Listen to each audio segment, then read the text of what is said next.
Hello. We are getting ready for episode 53, which is amazing. Yay! So, do we have all our links up? Should we pull everything up in the background? We'll grab it. Yeah, we'll grab it when we're recording. Why be prepared when you can do it on the fly? Good morning. Good morning. Or good afternoon. Or good afternoon for sure. Wherever you listen. Yeah. And speaking of, thank you guys for listening. We just looked at our Spotify Wrapped for the year, and we're just amazed that we have, first of all, that we have people listening. But yeah, which is incredible. And I'm Liz. I'm Naomi. And we are the Ryan Galloway Girls. And that's right. Yes, thank you so much for making the first year of the Ryan Galloway Girls a successful year. A thing. Oh my gosh. It was like looking at our Spotify, it just made me so like, I don't know, warm and fuzzy. Yes. And like, we have 20 people out there where we are their top podcast. It's amazing. And for 75 of you, we're in your top 10, which is like so incredible. Cool. Like, I know that doesn't sound like a big number, but like, it feels like a million people. You guys are just like incredible, and we love you so much. And thank you for like, I don't know, paying attention to our little passion, which is just, it's so fun. Just coming along on the journey with us. Yeah. And like, we hope that we provide something that, you know, helps you guys out, and feel free to shoot us over with like all your questions. Yes, we want interaction. Yeah, email us, like Instagram. Super important to us. We love it. We have a great episode for you today too. We are going to talk about the World Majors because this week people found out whether they got in or didn't get in to both Chicago and Berlin. Yes. And they're about a week apart or 2 weeks apart? They're generally a week apart. It depends on the year. Okay. Because they're going to be 2 weeks apart this year because we'll give the dates of all of them, but this coming up this year. So just like London and Boston are between a week and 2 weeks apart, depending on the year. Okay. And then Tokyo is in March, and then the other major is New York in November. So we'll talk about all of those. So, okay. Whoops. I'm clicking buttons and messing things up. Yep, there we go. Yes. You're going to have to sign in. Yeah, I'll have to sign in here. So before we get started on the World Majors, we just got back from a 10K run. Nice and easy run because we are, Naomi's still in marathon recovery and I'm in 18 weeks of pregnancy. But there was a 10K badge today on Garmin. And you know us, we love to chase the badges. And we were thinking we'd go out for about an hour anyway. So instead of stopping at an hour, which probably would have been 5.8, we went to an hour and 9 minutes and finished that 10K. And it felt great. And then because we were on like a beautiful part of the trail, I was like, oh, let's keep going. And when we get to 10K, let's just take a longer walk back. So we did a 30-minute walk back. Yeah, which is a great walk. Which gives us an hour and 40 minutes on our feet of low aerobic base without like any risk, right? Even though, Naomi's recovering from her marathon with my pregnancy, sure, could we have done an hour and 40 minutes running? Yes. After that kind of hour and 10, we'd be at this greater risk of just kind of injury and fatigue. But transitioning that last 30 minutes to a walk allows us to gain all the aerobic benefits, all that low aerobic base without adding injury risk. And so remember, that can always be a way for you to tack on additional mileage before you're ready to tack on additional running mileage. And while we count it as walking, in the grand scheme of things, it is counted as part of your running. It can be counted towards your running mileage, or at least towards your running fitness when you tack on walks to the end of runs, because as long as you don't sit down, it counts. Right. And so you can keep a run on if that makes you feel better about your distance. Or stop it and then start another run. Yeah. Because we've definitely done that before too.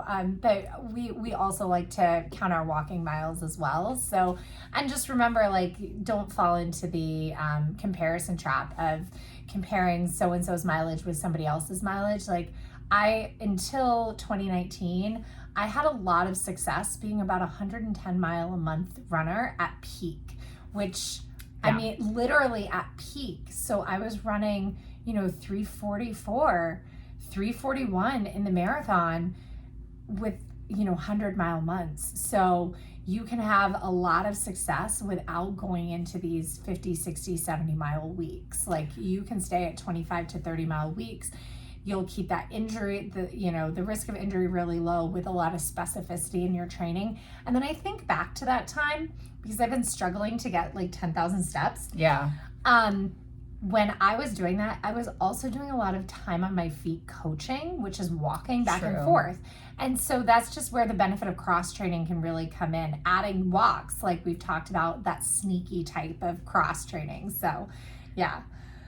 All right. So are we logged in, or are you just? Well, it's okay. I couldn't find my password on there, so No we're gonna worries. start. We can just use my phone for the Runner's World article. Perfect. But yeah, so we should start with kind of like, when are the races? Yes. When are the majors? What are the majors? What are the majors? So, and why do you want to run them? Right. So the World Majors are 6 races and soon to be 7. Soon to be 8. 7. They're still working on which one or ones are going to join, and why are they important? Like, why are they majors? And they are Abbott World Majors, and they came together, and we're talking the biggest marathons, kind of the most. I don't even want to say prestigious, but I guess the ones with the most like global clout. What they did was they had such great organization that they decided to kind of join forces and become the 6 stars. Like when you hear about people chasing their 6 stars, their 6-star journey, it's that you get each of these. It's a star towards this one, kind of major goal. Another medal. Mega medal. Another medal. And so those races are, and this is in order that they happen in a year. They are Tokyo. Yeah, so Tokyo will be the first Sunday in March. Mm-hmm. So it's going to be March 3rd of 2024. Boston. Yeah, which is the 3rd Monday in April. So it'll be April 15th of 2024. London is usually the next Sunday or the Sunday after, depending on the year. Yeah. So it will be April 21st, which is just a 6-day window between Boston and London. And then Berlin comes next at the end of September. Last Sunday in September. Chicago, which is generally it's the Sunday of Columbus Day. Indigenous Peoples Day. Indigenous Peoples Day. I'm sorry, Runner's World needs to correct their content. Well, legally, so federally, it's state to state, right? It's still Columbus Day. But right. I also sometimes just call it that federal holiday in October. Yeah. So it is October 13th this year, which means you do get a 2-week window. Some years because of they're closer together, but it's most of the time it's 2 weeks apart from Berlin. And then New York, and New York is the first Sunday in November. So yeah, so those are the 6 majors. And running them, like, why do you want to run them? Like, it's just cool. Like, it's just another cool thing to do. Yeah. It's just like chasing the 50 states, I feel like, although there's actually a medal. Or even with the Rock and Roll series, going after their double beat or their encore or whatever they call their like multiple medals.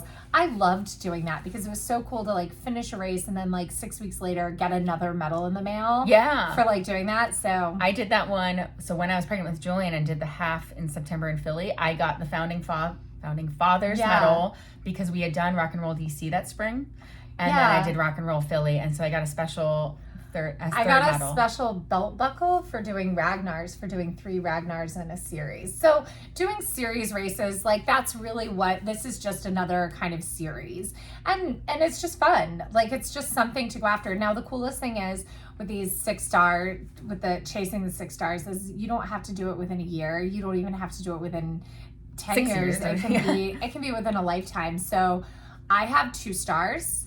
I have 2 stars. 2 stars, and you'll be getting, Naomi got into Berlin. So she's going to be getting her 3rd star, which is so amazing. I'm really sad because in 2020, I was supposed to get 2 more stars. I was supposed to get Berlin and London. You had gotten into both.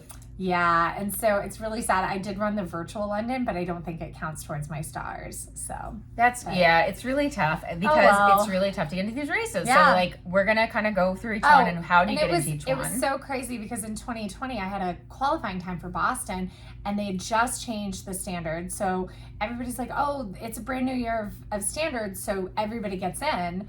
And I did not get in. It was, you still had to be like 2 something under, and 2 minutes and 37 seconds, I think, under. And I had 2 seconds under. I was like, ee. And so I was like so sad and bummed. And then the next week I found out I got into London, and I was like, oh my gosh, this makes up for it. And my grandmother was still alive and living in England. She passed away during all the COVID lockdowns, not of COVID, but So it was like going to be a big thing anyway. So yeah, it's so just so it's really, it can be hard to get into these. Yes. We'll talk about kind of how to get each one, but that's part of the prestige and part of the honor of doing the 6 stars or accomplishing them is not only that it's a series, but that it's a little bit of it's a challenge to get into them. Right. It can take years, especially if you aren't a time qualifier, which I have not been for any of them. And so it takes, it just can take a lot of like persistence, and so it's something that like you can just keep going after for a decade or two. And so the time qualifiers are the hardest ones to get. The hardest one to get in is Berlin, right, for time qualifier. So I should pull that article up too. Tokyo is actually the hardest, I think, for men, because they only have men versus women. They don't have age graded. So for men, Tokyo's time is 2:32.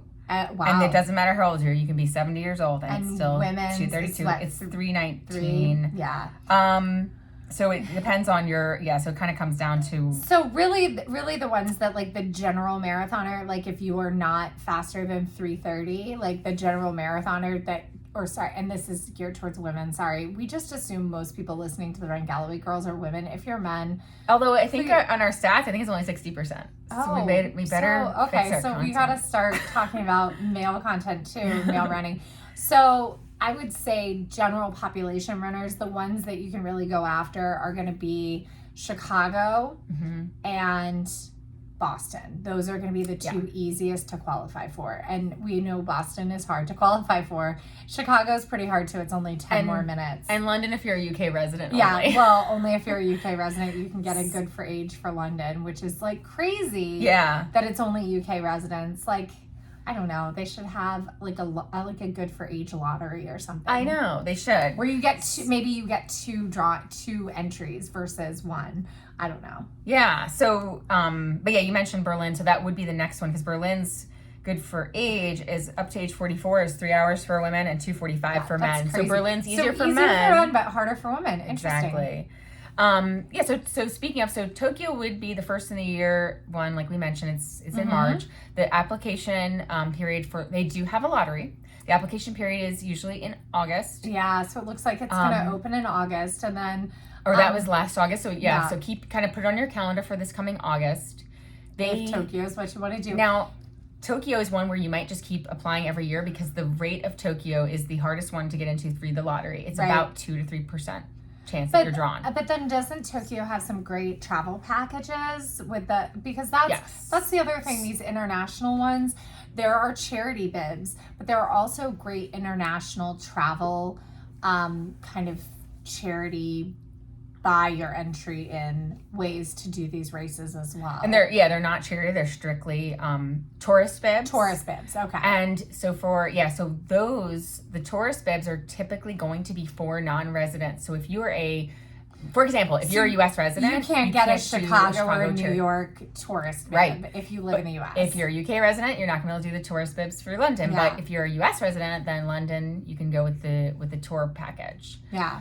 But I think a lot of and then, for these majors, the charity fundraising amounts are generally very high. I would say with the exception of Chicago and New York.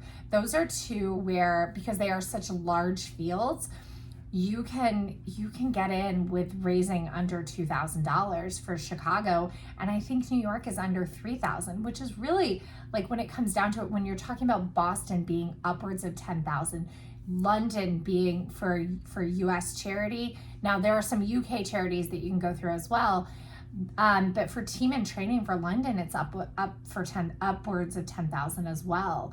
One of the cool things though is if you are involved with a charity, let's say, and I only really know about team and training because that's what I've done.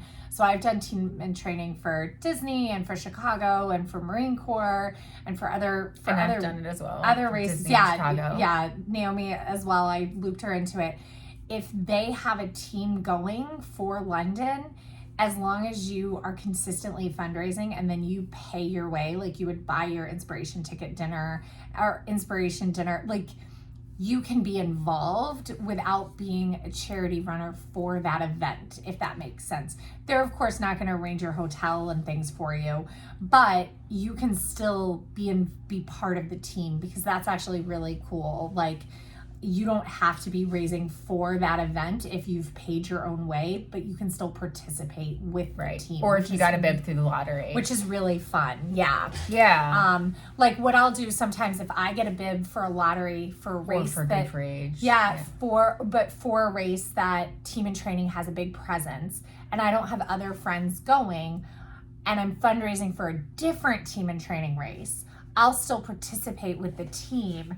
And like usually they have a great bag drop spot or like a tent or something, like so you can still kind of like get the support. So that's one of the benefits of doing charity running. And like another benefit, I was telling Amy Runs DC on Instagram, she didn't get into Chicago and was really bummed. And like, she was like, don't tell me to do a charity, like, you know, because everybody tells her that. So I didn't. And then she posted she was doing a charity. And I was like, I'm so happy you decided to do a charity. I didn't want to like be like, you should do a charity. I've done it twice. But the charity row at Chicago is amazing. And Naomi told me they have a similar charity row in New York, which is just incredible. Where basically there's a mile where all of the charities are set up with their tents and they're all, you know, they're all out there to cheer you on when you're part of nobody cheers for you more than a charity. Well, even if you're not charity running, like that's where the biggest cheers are, because a lot of times, like obviously this podcast is designed for runners or people who are already interested in running. But I guess we do have a lot of new runners coming for advice. A charity is a great way to tackle a new distance for the first time because you're going to be with other people who are tackling that distance for the first time with coaches who have a lot of experience at the distance. So you're able to learn from the people within the charity group and kind of support each other along the way. It's not like when you're joining like a running group otherwise where it seems like everybody has experience and you don't. Like that's just not what it's like running with a charity. There's a whole depth of experience and knowledge, like from beginners to very advanced runners. Very true. It's a community that you're joining in addition to the fact that you're fundraising for something that means a lot to you, that you're passionate about. Right. And there's lots of great charities out there. Like I chose Team in Training because I have a connection with blood cancers, and I just really love I'm such a science nerd and I love the work that they're doing. Yeah, like, they're actually really making an impact in the community. And they're such a huge organization that it sounds like when you put percentages against each other, it sounds like not a lot, right? So 72% of the funds you raise go directly to impacting blood cancers, right? Like research and advocacy and all this, like direct impact. So it's a 27% overhead cost. But when we're talking about $1 billion, I don't think that's the actual number, but multiple millions, that's a huge impact versus some of the smaller charities. They're like 90% go, but when they're talking about a budget of, you know, maybe $1 million, like you're going to have a much bigger impact because when you come together, it just goes further. Does that kind of make sense? Yes. Like, large organizations can be, like, there's a benefit to having a large organization. Because, the research can be really expensive. So it does take a lot of funding, a lot of capital to make those changes happen. Whereas, like, if you're raising for, like, a really small charity, like, yes, it will make a huge impact with in a few that people small thing. Like, I would love to, you know, get people to raise money for my childcare center. Exactly. But again, we're going to help 270 people. Right. Which is great and amazing. It's your local community. And amazing, but like instead it could have a global impact. Exactly. Like your dollar can just go further with a large charity. Very true. So that is one way to do it. So charities. So we'll circle through each of like the ways to get into. So like Tokyo, like we said, there is a general lottery. There's a whole bunch of ways to get into Tokyo. But again, they all have really small percentages of actually getting in. So this is the general lottery that's in like August timeframe. So mark your calendars for that. They also do 6 Run as One global virtual run series throughout the year. What it is you have about a week to complete usually a half marathon distance throughout a week, which means you're only running, 13 miles over the course of a week. You do have to download Runkeeper, the ASICS app, and they have to be done through that, and they have to be outdoor runs, I think, because it has to you can't do it has to be GPS. It has to GPS track it.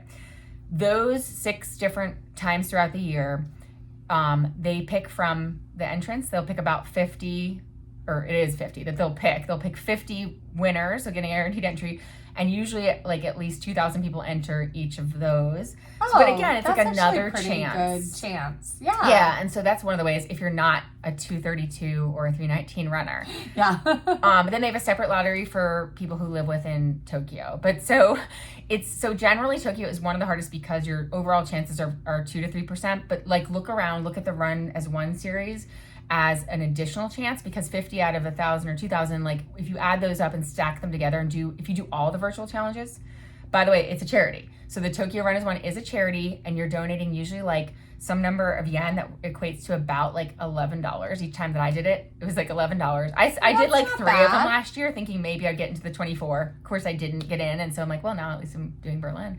But you kind of keep trying at it with these bigger ones that have these smaller odds. That's really cool. Yeah, that's really awesome. So Tokyo, you'll keep probably plugging away at it unless you want to do the international tourism one where you might be plunking down $5,000 to share a room with someone, or $10,000. Right. So it might be quite expensive, and especially if you're planning to go with like your family, you don't necessarily want to do the shared room like option. That'd be great if you're just thinking you're just going to go to run it. I think though sometimes with these races, I think so many people do think of like, oh, I'm going to make a big family trip out of it, which is awesome. But I think you just have to... I'm trying to... Yeah, I get to the next thing. Go ahead, yeah. Which the family one? trip. This one? Oh, I think the we should look entry? at London next, London? right? Okay. Because we'll talk about Boston in between. But yeah, like you're saying, a family trip out of it. So making a family trip out of it can actually add a lot of stress. Like I actually really prefer my runs to be run trips. Runcations. And where like the focus is not seeing the city, the focus is going for the race. Like that's just me personally. Me too. So really take stock in like, how do you want to do this? What's the goal? How do you really want to do it? Because I think that sometimes doing it solo on the cheap, or doing with another runner, like more on the cheap, that really makes the race the highlight versus the city the highlight. I think, and then you can always come back and look at the city and like go on a vacation otherwise. A different time. I agree. Like, ideally, I would do all of the majors with you, and we would just go and it would just be the two of us. But like, that's just not how things work out, unfortunately. So like for New York, we did make it a vacation for our family. Plus, my family lives up there, so like we took our kids. We did the Museum of Natural History the day after. I like to do my big walking around thing the day after the marathon, the Monday. Yeah. So for Philly, we did the same thing. We did museums the day after. The Saturday, I like to try to chill out in my room a bit. But so, you can still make a family trip, but it's not like for Berlin, we're not going to take our kids because like the expense the domestic ones, like that's one thing when you're doing like domestic, but when you're doing these international ones, you're also dealing with a time change, which can be really difficult on children and family. And then, I not so much like recently, because Brian is amazing and I took him to Boston and he was incredible and supportive, and he knew that it was about my race and like it was great. I know that sometimes the people not running are kind of like, well, why am I here? Why am I here? What's in it for me? Oh yeah. And so that can be challenging. Even when they're supportive, they don't understand. They're tagging along on something that's, again, it's a racecation. You're like, hey, Saturday we're spending the whole day in the room. And they're like, oh. Right. And so, so like for Berlin, because my husband and I are making a trip out of it. Yeah. It's going to be our 15th wedding anniversary a few weeks before that, August 30th. And he's going to do the 5K, right? The day before? He said he doesn't see one. I'll have to look. But I was like, all the Abbott World Majors have a 5K. Mm-hmm. I'll look for it. I said, your other option is in Berlin, they have the option to inline skate the whole course. He should do that. Really? Yeah. It's the only major that has that. I think it's the day before. And you can inline skate the whole course. That is so awesome. And goal. Oh my gosh. And he was a speed skater on inline skates. That's exactly what I want to do when I do Berlin. I want to skate it the day before and then run it the next day. That's my goal. You have to register, and I think they have like 8,000 participants. Oh my gosh, I'm so in. That's your thing. He was a speed skater, so I think he should do that. I'm going to try to convince him to do that. Yeah. But so we are making a trip of it because maybe if I had like a buddy who was going, maybe I would look at it being a girls' trip. But for us, it will be a special like vacation. I think it's also he understands because he's a runner. Like, I think to bring your kids, it would be like, why are we here? Why are we here? Why are we at an expo? Like, we went to this city and my Wi-Fi doesn't even work or something. Yeah, my kids like love it because they are used to it, being dragged to the expos and stuff. But and getting free stuff at the expo. Yeah, true. But they're still like, I'm not spending $1,200 a ticket on my kids for that trip. That was the main thing when I looked at pricing. I'm so glad that you decided to do that and right. I'd already decided that because of the travel too, like the jet lag and the fact that it's a 12-hour journey each way, and that's just a lot for these kids. Mm-hmm. Like again, like you said, domestic versus international. And another way to do it is if like you really did want your family to experience it, right? Have them arrive the day of the race. That's an interesting right? thought. Mm-hmm. So you go ahead, do the race stuff, have them fly in the day of the race, and then leave a week later. Yeah, that's a good way to do it if you can take the time off. Well, and if your partner can bring the kids. If your partner, wants to do that by themselves. Bring the kids by themselves. Oh, yeah. I mean, should be able to. Hopefully. I mean, right. So after Tokyo is Boston. Boston doesn't have a lottery. Yeah. Boston, it's like either 10K, like charity. You gotta do a charity. There are these mythical things called beer bibs. Yeah. They're mythical. I don't know how people get them.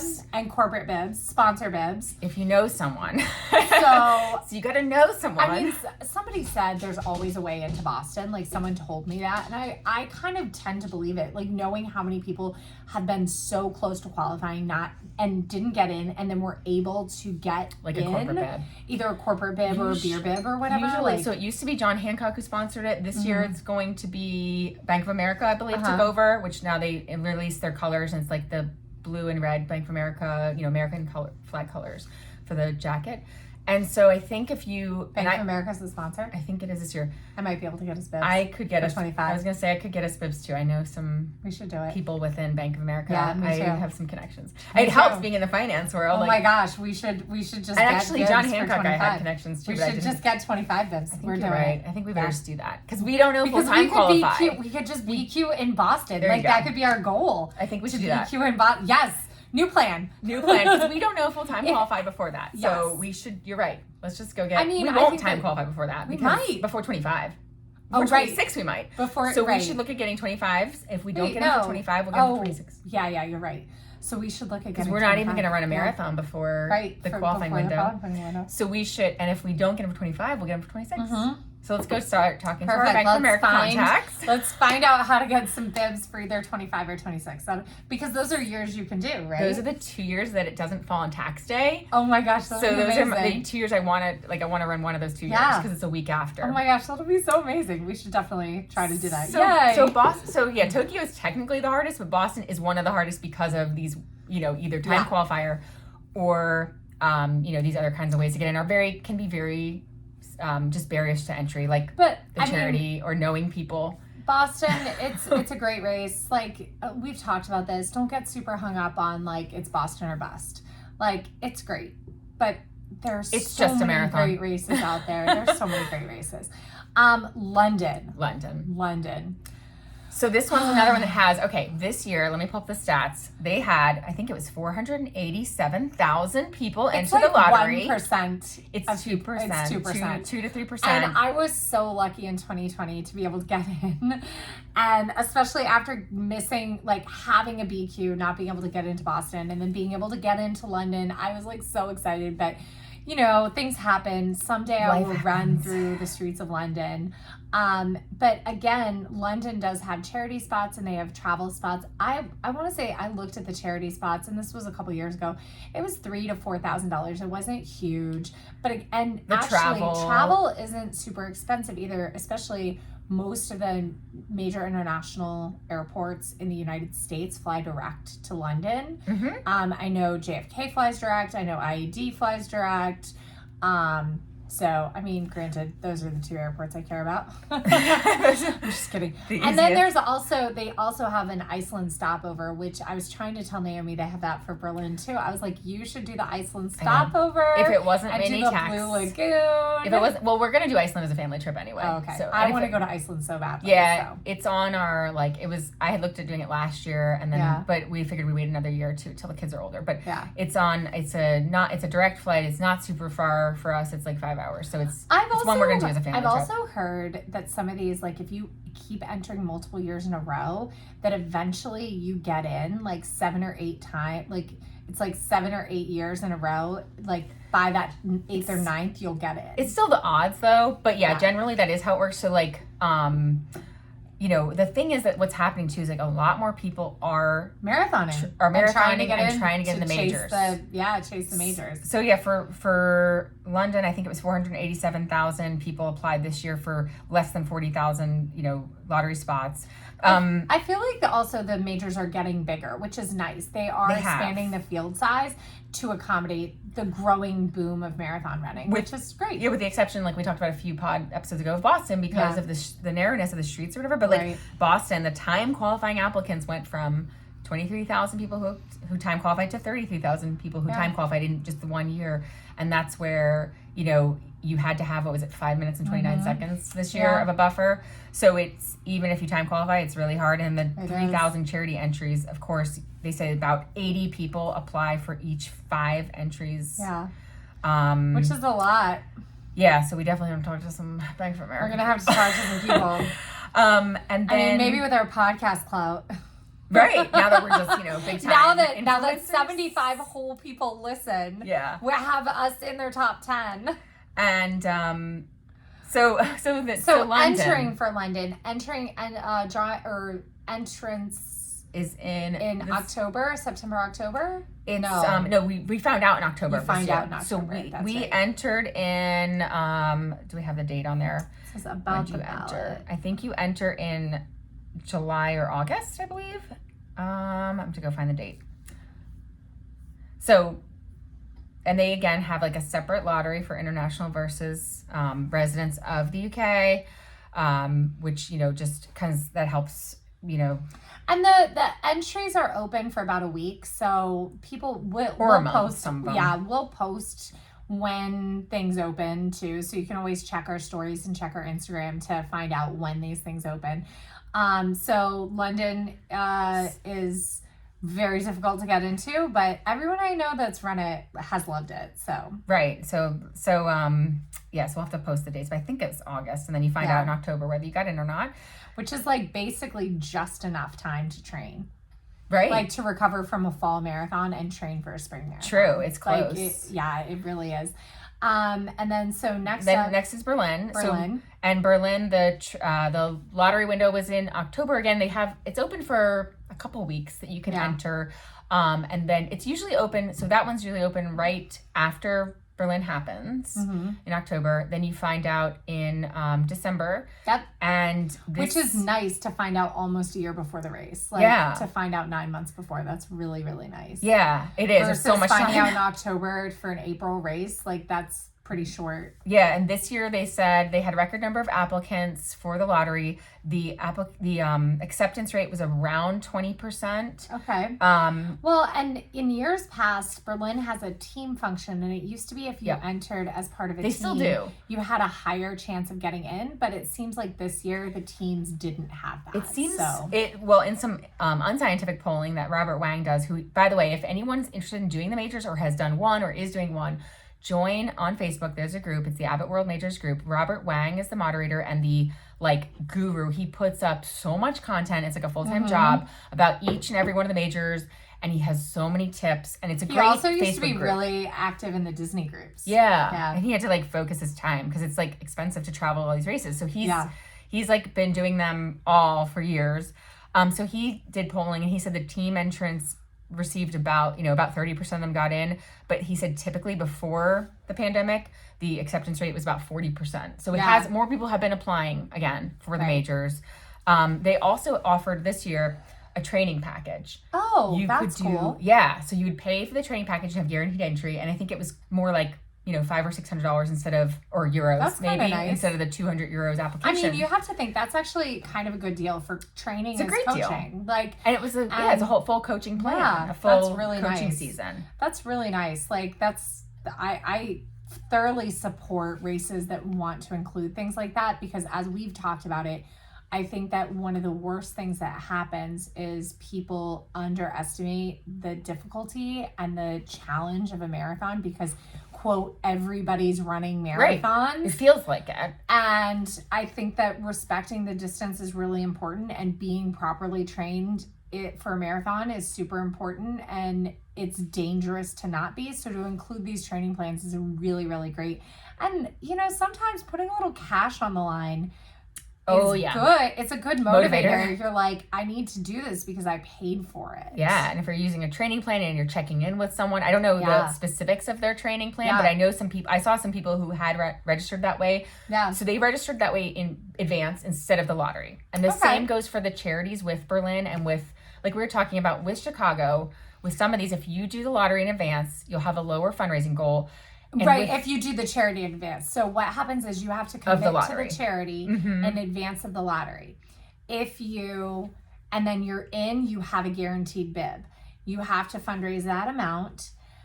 There is wiggle room if you end up not taking their bib. You're not committed, right? So you are guaranteed a bib, but you actually don't get issued your bib for a couple of months. You only have to raise that amount if you take the bib. Now, if you also enter the lottery and get in through the lottery, you can just drop out of the charity. I wouldn't do that. It's not nice to them. But if you wait until after the lottery results, usually it's about $500 to $1,000 more for the charities. So that's the way I've always done Chicago. Is back when we did it, we did 2018 Chicago. 2018. You did 17 and 18, and I did 18. Yeah, so we did 2018 Chicago. I did 2017 as well.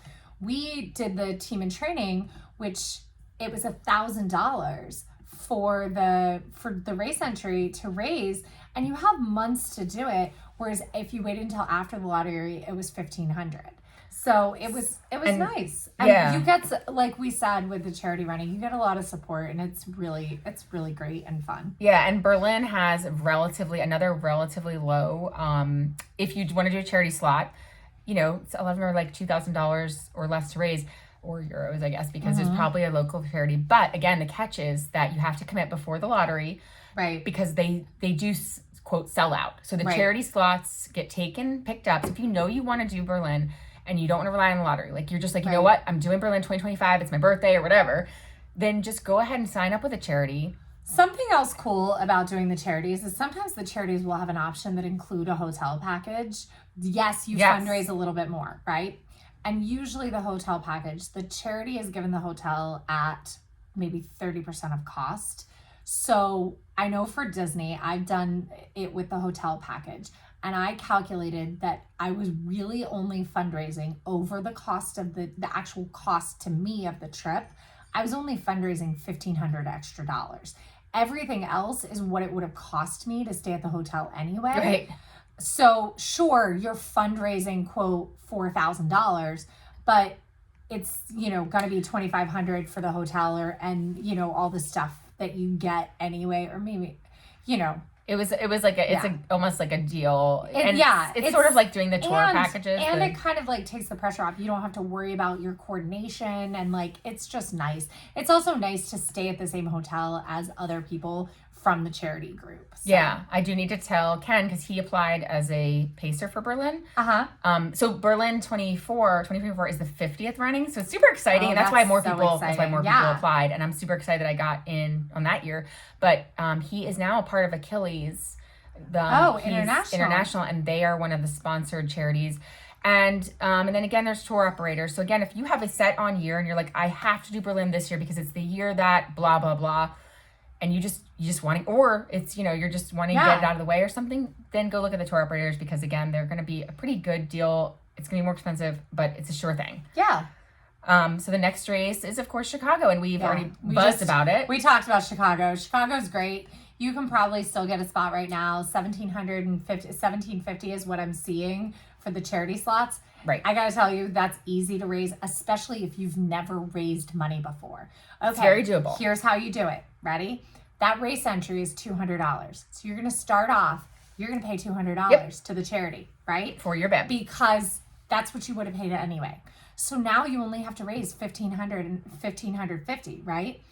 And then you're gonna post just every day, and you're gonna ask people, $50 here, $20 there. You're gonna have a yard sale. A yard sale is gonna be $300, right? You will knock out $1,500 so fast. I know that sounds crazy, but trust me, it's not. It's easy. $1,500 is not a lot of money when you're asking people to give it to charity. It is a lot of money when you're like trying to save it yourself for something, but and also like, okay, it's also $100 a month. Like you also have a lot of time. Pay for it. You have a lot of time. Yeah. Chicago's not till October. Right. So you do Super Bowl squares. You do something each month throughout the year, and you'll be able to chip away at it. Chicago is one of the easier lotteries. In the past, historically, it's been almost a 50% guaranteed. Like if you apply, this year was like 30. This year was about 30. So it has, again, everyone's interested. Everyone's jumping on the bandwagon to get into these majors. Because for the few pandemic years there were no. Yeah, we had a shutdown where people weren't racing, and so now people are back and excited. And so Chicago, the application window was, again, it was like right after the race itself. Ooh, it's the 46th in Chicago. We should look at doing 50 for Chicago. Oh yeah, we should take a look at in 4 years. So fun. So it was the so it mid-October till mid-November was the window to apply. So put it on your calendar if you want to just throw your name in the lottery. It's like, if you get in, great, and if you don't get in, great. Like unless you. And then New York. So New York has a couple of different ways. Again, they have a lottery. The lottery is about, I've heard 17% chance, something like that. It's usually, that's like, it's somewhere between 12 and 17%. So if you apply 7 or 8 years in a row, you'll hopefully get in. That's a long time to wait, 7 or 8 years. So again, you might want to look at charities. They do have a great program if you're local to the city. They have the 9+1, which is you run 9 of the New York Roadrunner races, and then you volunteer for 1. So that works great for local people, but naturally if you're not local or if you don't want to travel to do them 9 times into New the York City, then you're probably looking at lottery, charity, or I think the charities for New York are around $2,500 to $3,000 too, which is still pretty doable, especially if you haven't raised funds before. And remember, New York is a race that costs over $300, so you get that ball rolling. Right. Put $300 in as your bib cost. And a lot of people, that's a mistake a lot of people make at the very beginning of fundraising, is they post their fundraising thing with a 0 amount. You've got to get the ball rolling, because yes, it is work to fundraise, but it's not that much work, and you were going to pay for the race anyway. So like that's my thought on it. Yeah, and the New York lottery window opens up in late February. Mm-hmm. And so that's the next one on the calendar now. If you are starting on your journey, go ahead and put it on your calendar that February 28th will be the entry window. You got 3 weeks to enter. Because it's for 2024, and we've got Richmond. Yeah. So I don't think I'm going to enter for New York this year. But I mean, I'm like, run all the races. I know, right? Here I am, like, gonna be postpartum. I'm like, I want to run them all. I want to enter all of them. I know. Well, it's like no harm, because the likelihood is going to be that you have a 1 out of 8 chance. I only entered it 3 times, and it was my 3rd that I got in. So, you never know. Like you might, and with Berlin, I think this was my 3rd time entering or something like that. Maybe only second. I had gotten in for 2020 as well. And what was crazy is in 2020, the races were off in the spring, but they moved them all to the fall. And so like the way that it had like lined up, or Berlin was always in the fall. The way that when they moved London to October 4th, I was going to be flying to Berlin, running, and then flying to London and running. Oh my gosh. Like, From Berlin because of COVID. Yeah, that's how it was going to be working. Like, had COVID only lasted through the summer, like they thought. That's crazy. Yeah. It did not. We still have it. Exactly. So that's the 6 majors. They are looking at adding Sydney and or Johannesburg, South Africa. So, which, oh my gosh, I would love to go to Sydney or Johannesburg to run. Like, that would be amazing. Yeah. Oh yeah. Those will definitely, what's cool is though, if you already are on your journey, if you have 2 stars or 3 stars like we do, you are okay. You're still going to get your 6-star medal. They're not going to make you, so if you're already on your journey and they add it and you have 3 or 4, however many stars, you're okay. You don't need to worry about it. You're still going to be a 6-star finisher. Okay. And be able to finish with a 6-star. Once you finish your 6. Yes. Now, if you finish the 7th, will you get the 7-star medal too? Probably. You probably will. Cool. Oh, and one other thing too. There is another way. They just added this year. If you are a 3, 4, or 5-star finisher, there is a secondary place within the Abbott World Majors where, they track it all on their website. So you go in there and you apply into that lottery. Right. And I think you can get Boston that way. Yes, you can. So for people who are so far away from qualifying for Boston, they can leave Boston as their last one. And yeah. Exactly. So if you have 5 stars or 4 stars, you can start to, get your lottery in for Boston, even though you wouldn't normally be able to get a lottery for it. And so, and Tokyo, awesome. Because that's another really hard one to get into again. So Tokyo, London, and Boston would be the ones that would be the hardest to get in.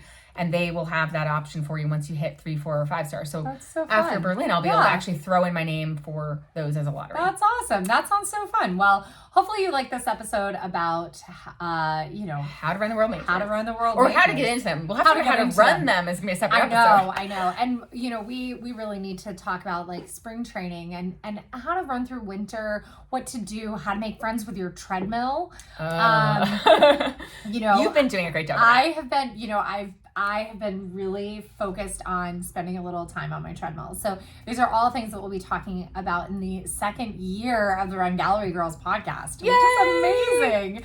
So thank you all again for listening. Yes. And remember, please follow us where you listen to podcasts. Please open up other podcast apps and follow us there, please. Rate us. Please give us 5 stars. If you don't want to give us 5 stars, like maybe just don't give us, don't review us, please. and feel free to leave a review and comments. A review and a comment. We'll read it on the air. Please send us emails, messages. We would love to interact. We'd love to get some of your questions answered. We would love to know what you guys want us to talk about. Yeah. So yay. Yay. Thanks, guys. And you can support the podcast by shopping rungallerygirls.com/shop or beautycounter.com/rungallerygirls, and they have 30% off rates right now. Awesome big sale right now. So, which is exciting. So, yay! All right, bye. We'll see you guys later. Happy running. Bye. Happy running.